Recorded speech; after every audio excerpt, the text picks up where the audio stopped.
Hello. Today's June 25th, 2024, and today I'm just going to count this as my little book review for A Stranger in a Strange Land by Robert A. Heinlein. I don't have the book with me right now, but I'm just about finished up, and as you can tell by the title, I don't think that AI can be like us. I don't think that it will be like us. And so the title is AI Won't Be Like Us. And if you know anything about the book, it has nothing to do with AI, but it kind of just dawned on me that the man from Mars, which is the central character in the book, I wouldn't really say main character, but perhaps that is... sorry, someone just looked like they're about to assassinate me.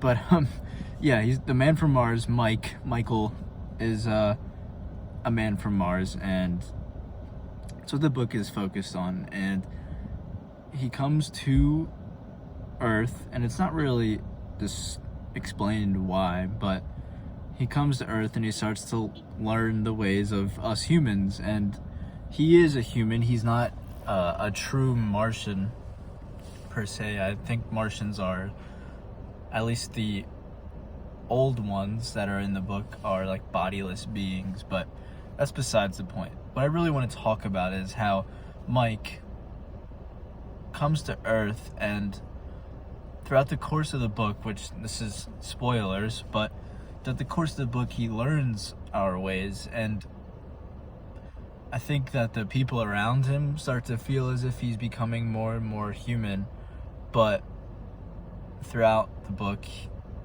he's just not a human. At least in my view, right? Like, he starts this religion, which is essentially a sex cult, and it's very like 1960s hippie-ish, except way more organized and religious, and it's like this panpsychist thing. I don't know, it's a strange religious cult, but that's what he ends up doing. And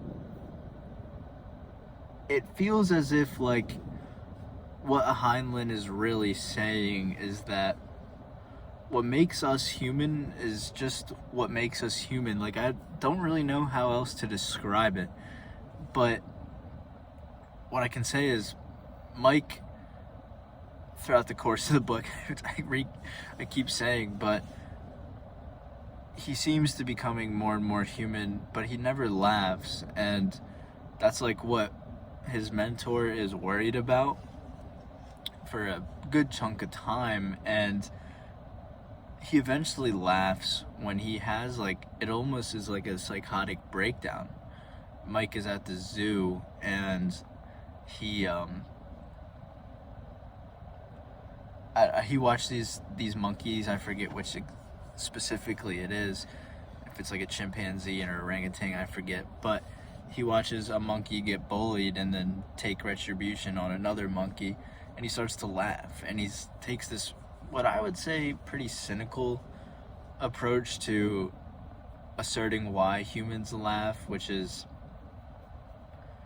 we laugh because of, like, the shared grief, and that's what really, you know, laughing isn't because something's funny, it's just because there's nothing else to do, which, from Heinlein's standpoint, that's an interesting take, I guess. And it is cynical. I don't think there's really another way to put it. But nonetheless, like, I would characterize it more as we laugh because of the absurdity and everything. You know, sometimes things, you know, we laugh when people get hurt or if they fall or something like that. But now, you know, having the privilege of being in 2024 and being in, like, this post-ironic world where we have memes that are completely surreal, I think that sort of changes things, and we have a better ability to understand why we laugh. I don't know, the book is extremely philosophical, and I just couldn't help but think that, like, the man from Mars arriving on Earth is just sort of similar to AI breaking through as it is right now. And right now we really only have large language models. I understand that. I don't think we have a true AGI, but I don't know, it seems as though almost like an argument in favor of the idea that the best AI could ever do is emulate us. And I suppose that that's still scary, but I think what really like sort of generates the fear around AI right now is that it's going to replace us. But I just think that true like fundamental distinction between us and AI, where it can never be us. I really am sort of certain of that, I think. And yeah, that's all I really wanted to say. If you've ever read the book, I'd be interested to know your thoughts. Just from like an entertainment point of view, it's a pretty fun book. And again, like I'm not completely finished yet. I've got like 20 pages left.